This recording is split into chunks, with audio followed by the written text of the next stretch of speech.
ओम श्री गणेशाय नमः। ओम नमो भगवते वासुदेवाय। नमस्कार दर्शक मित्रों, आज हम चतुर्मास, हमारे वहाँ शास्त्रों में साधना के लिए, भक्ति के लिए, मांगलिक कार्य के लिए भिन्न भिन्न समय की रचना की है। जीवन के अंदर अध्यात्म भी चाहिए, जीवन के अंदर सांसारिक सुख भी चाहिए और जीवन के अंदर प्रगति भी चाहिए और परमात्मा भी चाहिए। तो हमारे ऋषि मुनियों ने 4 मास ऐसे बताए हैं। उस 4 मास के अंदर हमें जिस प्रकार से हम बैटरी को चार्ज करते हैं, उसी प्रकार से हमारे जीवन को भी चार्ज करने का सुअवसर प्राप्त होता है।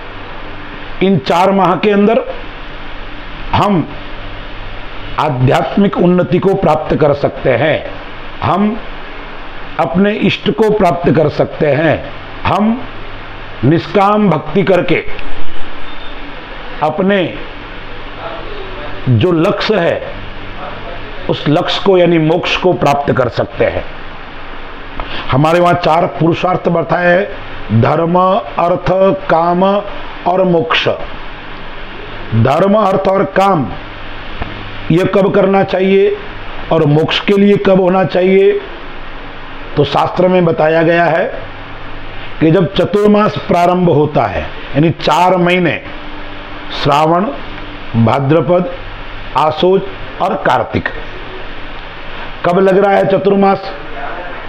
तो देवशयनी एकादशी से चतुर्मास प्रारंभ होता है, यानी आषाढ़ शुक्ल एकादशी सन्यासियों का चतुर्मास आषाढ़ शुक्ल पूर्णिमा गुरु पूर्णिमा से प्रारंभ होता है।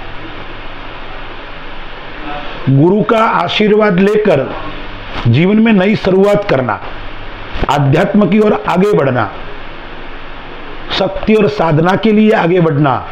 हमारे वहाँ कहते हैं जब गुरु का आशीर्वाद होता है तब सफलता की प्राप्ति होती है। गुरु हमें मार्ग बताता है और चतुर्मास के अंदर भी यही है, गुरु हमें मार्ग बता रहा है। गुरु पूर्णिमा, गुरु का पूजन किया और फिर अध्यात्म की ओर आगे बढ़े।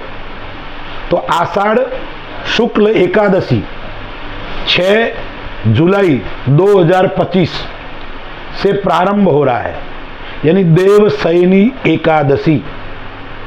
हरिशयन एकादशी भी कहीं कहीं कहते हैं। और कार्तिक शुक्ल एकादशी देव प्रबोधनी, देव उठनी एकादशी, वो कब है? 1 नवंबर 2025 तक। यह जो गाला 4 महीने का है, इस समय हमें क्या करना चाहिए, क्या नहीं करना चाहिए, किस देव का पूजन करना चाहिए, उसके ऊपर आइए हम विस्तार से चर्चा करते हैं।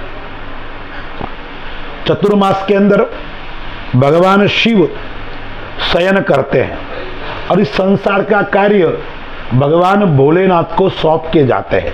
तो संहार के देवता है, अकारण करुणा वरुणालय है, भोलेनाथ है। उनको सौंपकर भगवान विष्णु क्षीर सागर के अंदर शयन करने के लिए जाते हैं। इसलिए 4 माह तक मांगलिक कार्य नहीं होते हैं। विवाह है, उपनयन संस्कार है, मुंडन है, गृह प्रवेश आदि कार्य चतुर्मास के अंदर नहीं करने चाहिए, मांगलिक कार्य नहीं करने चाहिए। तो कौन से कार्य करने चाहिए? तो देखिए, चतुर्मास के अंदर पर्वों का विशेष समय आता है। पहला आता है गुरु पूर्णिमा। तो मैंने बताया, गुरु की आज्ञा लेकर, गुरु का पूजन करके और गुरु के मार्गदर्शन के अनुसार हमें जीवन के अंदर चलना चाहिए। तो गुरु पूर्णिमा से यह प्रारंभ होता है। सन्यासी लोग हैं, वो गुरु पूर्णिमा से चतुर्मास प्रारंभ करते हैं। तो गुरु का आशीर्वाद, पहला जो पर्व आता है गुरु का आता है, क्योंकि गुरु ही हमें मार्ग बताता है।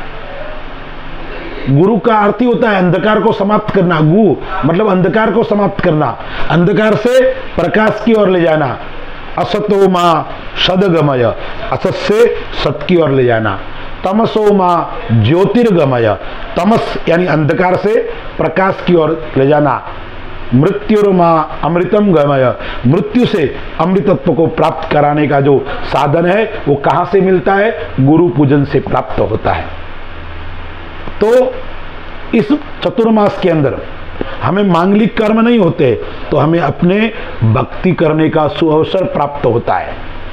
तो गुरु पूर्णिमा के साथ में दूसरे दिन श्रावण मास प्रारंभ हो जाता है।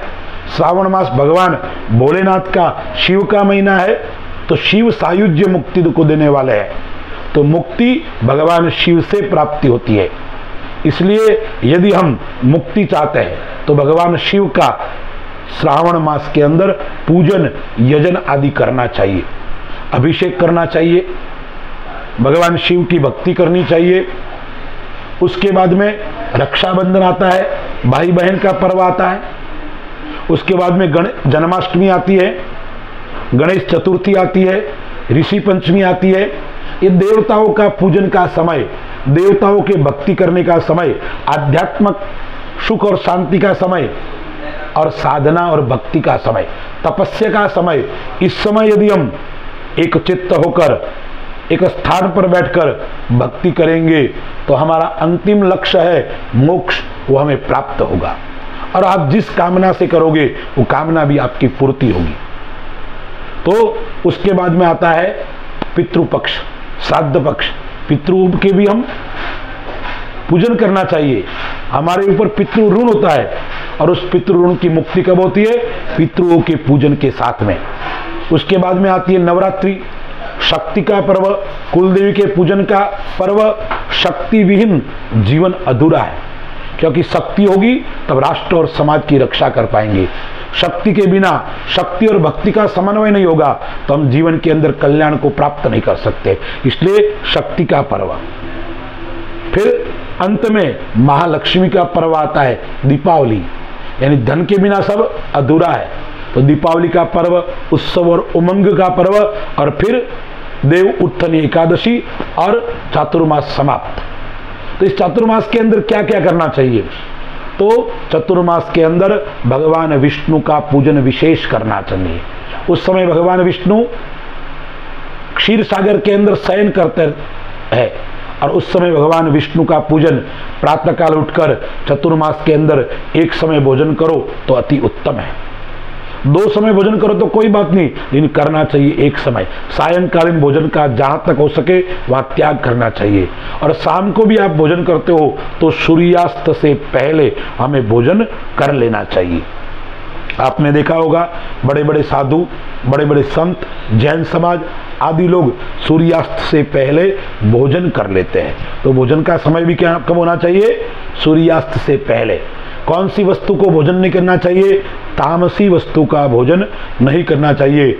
लहसुन, प्याज, गाजर, मूली, बैंगन, मांसाहार वस्तु, इसका भोजन हमें नहीं करना चाहिए। हरी पत्तेदार सब्जी का भोजन श्रावण मास के अंदर नहीं करना चाहिए।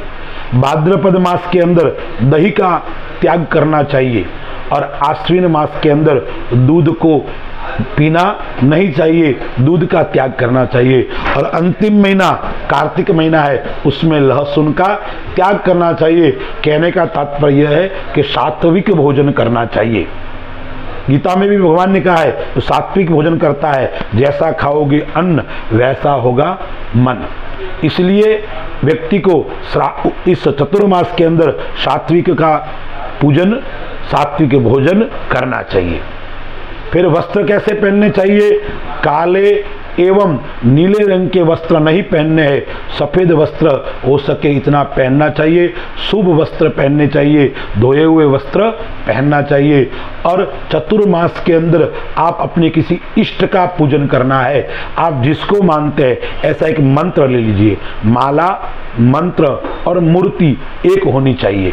जिसकी माला, मंत्र और मूर्ति एक होती है उनको सभी प्रकार के फल की प्राप्ति होती है। इसलिए साधना के लिए और भक्ति के लिए चतुर्मास अति उत्तम है और श्रेष्ठ है।